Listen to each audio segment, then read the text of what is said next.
We're going to start with what on the face of it looks like a sports story, but in reality is so much more.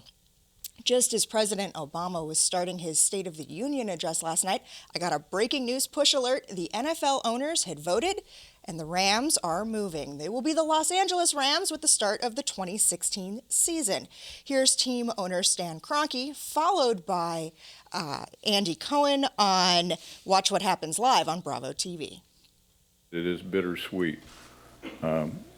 We understand the emotions involved of our fans, and it's not easy to do these things. They are purposefully made hard.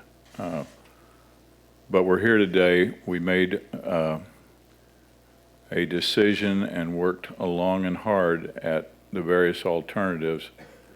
When they didn't succeed, we worked this one to this point.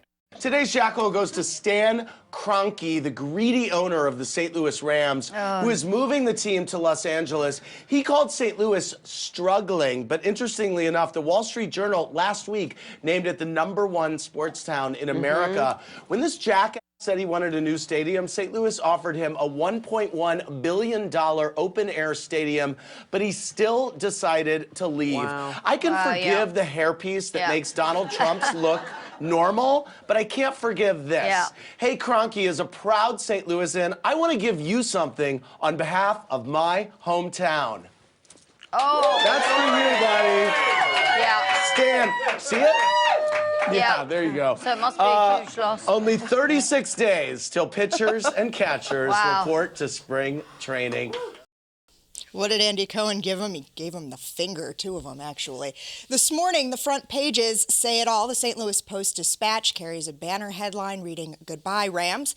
The LA Times headline, "NFL returns to LA, Rams kick off in 16. This is a long time coming. It's, the Rams and the situation with Kroenke dates back to when he first pulled out the contract and said, hey, the contract states that you owe us, meaning the Rams, a palatial arena. So either you upgrade this or you build us another one, but otherwise we can opt out of the contract and move. And, they talked about it for over 10 years, and the governor put together a task force, and they came up with these renditions and $1 billion and all this financing that they worked out, and they even actually had naming rights with National Car Rental. And Kroenke was still, nope, I'm going to L.A. So I don't think anyone's surprised. I just think that they're upset, put it that way, in St. Louis. I mean, there's plenty of emotion involved, not only for people who are fans of the Rams, but a lot of journalists who covered the Rams. I mean, look at some of the pieces that you posted on our links blog, and one of the columnists for the Post-Dispatch, Ben Frederickson, said, "A liar can't help but lie," pointing out that Kroenke is a native Missourian and had promised for a long time that he'd take care of the Rams. But, it's as Ernest said, it's really all about money.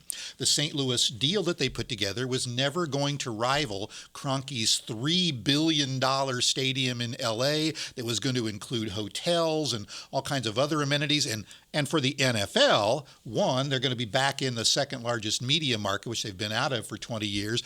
And two, Kroenke's going to have the NFL's media operations ensconced in that facility. So there was never a chance St. Louis was going to win that deal. And the main thing about it was that the NFL wanted back in L.A. They've been wanting back in L.A. pretty much since the Rams left, and they just couldn't figure out a way to make it happen. And LA has this policy where they aren't going to build you a stadium. If you want a stadium, you're going to have to figure out a way to build it yourself.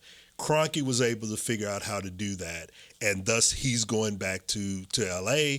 The NFL is going back to LA. They're in that huge television market. There's huge merchandising available in there, and it's not just the Rams. You got the Chargers or the Raiders are going to move in there too. So now you're going to have these two teams in LA, and that just makes much more money for Kroenke, much more money for the NFL.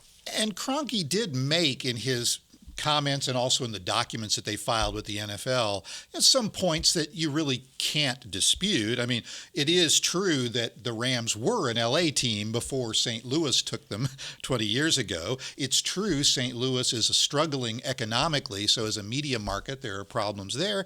And frankly, it's true in that Andy Cohen piece you showed kind of alluded to it. St. Louis is really a baseball town. I mean, baseball town. It's a hockey town. They were those fans. two teams There were plenty of fans of the Rams, even when they were doing horribly, which they have for most of the 20 years that they've been in St. Louis. But there are some economic realities that would lead any rational billionaire to want to move their team somewhere else. And it's one of those things is when you get a football franchise from another area. Mm-hmm.